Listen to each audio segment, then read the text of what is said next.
Magluluto tayo guys ng gulay.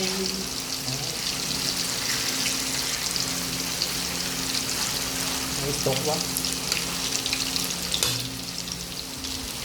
Ito guys yung ating lulutuin. Malunggay, fresh.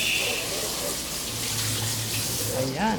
May okra, may kalabasa, may talong, may kamatis, at alugbati. Ayan guys.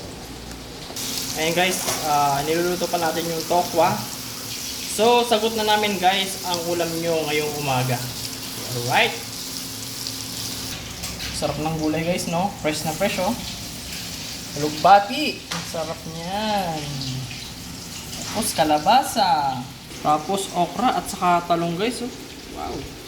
Napaka-healthy naman ng ating ulam ngayon, no?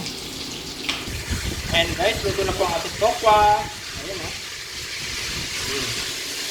Ayan guys, magprito naman tayo ng tilapia at saka ng bangus. Sarap. Diba? Antayin lang natin maluto guys. Ayan guys, malapit na maluto ang ating pritong tilapia at bangus. Ito na guys, niluluto na natin ang ating gulay para healthy ang ating buhay. Woohoo! Ayan guys, luto na po ang ating gulay na layoy na may halo na pritong isda. Ayan, oh. Masarap guys ng ating layoy.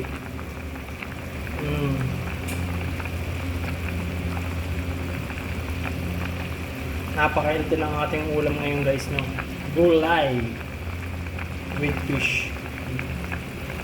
Sarap, oh. So, ano po ang hinihintay nyo guys? Magluto na rin ho kayo ng inyong pang-ulam. Try nyo din magluto guys ng ganitong gulay na layoy. Diba? Napakaganda guys.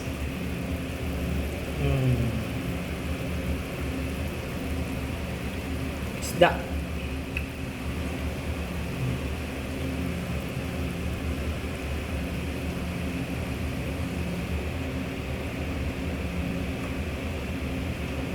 Musok-usok pa, oh. Kumukulo-kulo pa siya. Alright. Maraming salamat guys. Thank you for watching. Huwag niyo pong kalimutan mag-follow, mag-subscribe, and then pakishare na rin po ang ating panibagong video ngayong araw. Alright. Thank you so much. Bye!